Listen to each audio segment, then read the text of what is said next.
On this World Mental Health Day, mental health experts in Kabale District are showing concern on the rise of mental health illnesses among the youth, identifying drug abuse and alcoholism as the major contributing factor. In an interview here today, Nabisingura, a clinical psychologist and director Metanoia Treatment and Rehabilitation Center in Kijuguta, Northern Division of Kabale municipality, emphasized the urgent need to address the growing mental health crisis among the youth population. He stated that they have observed a disturbing trend in recent years, with an increasing number of youth individuals experiencing mental health challenges directly linked to the prevalence of drug abuse and alcoholism in the community.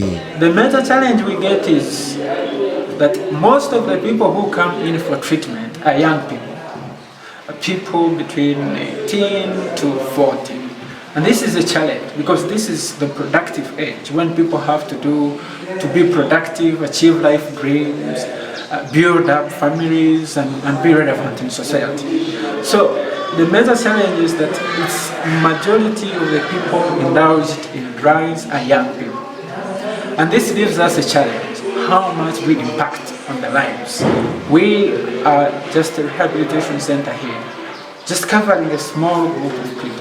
But there are very many people outside there who still abuse drugs. There are so many people who abuse alcohol. By drugs we mean marijuana, mironji, kuba, shisha, heroin, cocaine, all that. Nabisingura noted that substance drug abuse not only poses immediate risks to physical and mental health, but also leads to long-term psychological consequences, adding that the use of drugs and excessive alcohol consumption often exacerbates conditions such as depression, anxiety, and bipolar disorder, making it crucial to tackle substance abuse as a primary intervention in improving mental health outcomes. We have a society which does not appreciate and understand that alcoholism or excessive alcohol use, a society that does not appreciate mental health as a priority.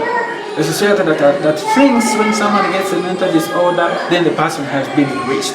We look at mental disabilities or mental problems as someone has been enriched. Someone in addiction, we look at them as they have morally failed.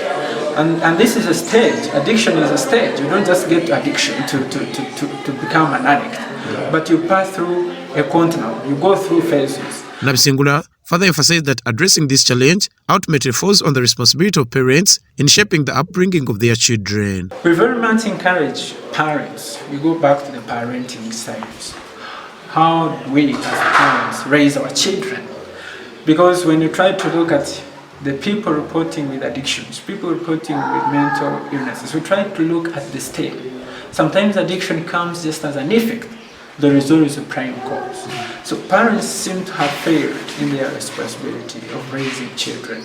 Secondly, peer pressure. And most of them start drugs when they're in schools.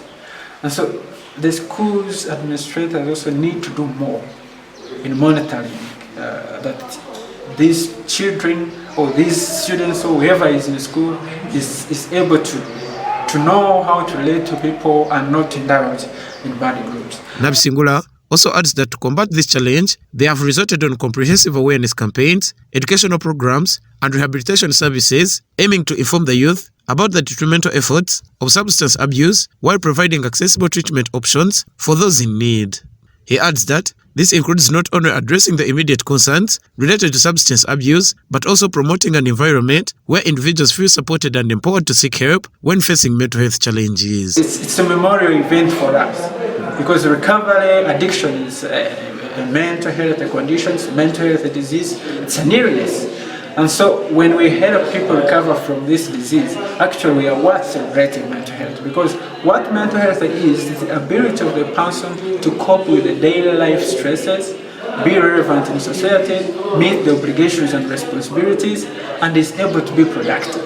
And so in mental illness is when a person has failed to cope with the daily life stresses, has failed in responsibilities, has failed to do what is supposed to do. Speaking with Kabale District Health Officer Dr. Gilbert Mateka, it has been revealed that the district has witnessed a significant increase in mental illnesses, particularly during the COVID-19 pandemic. This surge is attributed to the heightened levels of stress and the rise in drug and substance abuse cases. We saw a significant increase in the number of mental illnesses in the time of COVID-19, and it has since not decreased, it has maintained. And we think that this is mainly because our populations have poor coping mechanisms, because they are under a number of social stresses, and without good coping mechanisms, they end up, doing things which put them at risk of having mental illness. For example, a number of them, of course, are stressed, and once you're subjected to stress for a long time and you're not coping with it, you're likely to develop mental illness. Dr. Gilbert Mateka has expressed his concern over this issue in the district, prompting the initiation of mental illness outreach programs. He also highlighted that some of these mental illnesses are relatively minor and not as severe, underlining the need for a comprehensive mental health support and awareness efforts. Yeah, it's our concern. We want to have a healthy community that is productive. So we see a number of mental illnesses on the rise or not reducing. It is a concern. And as such, we have reached out to see how best we can handle this.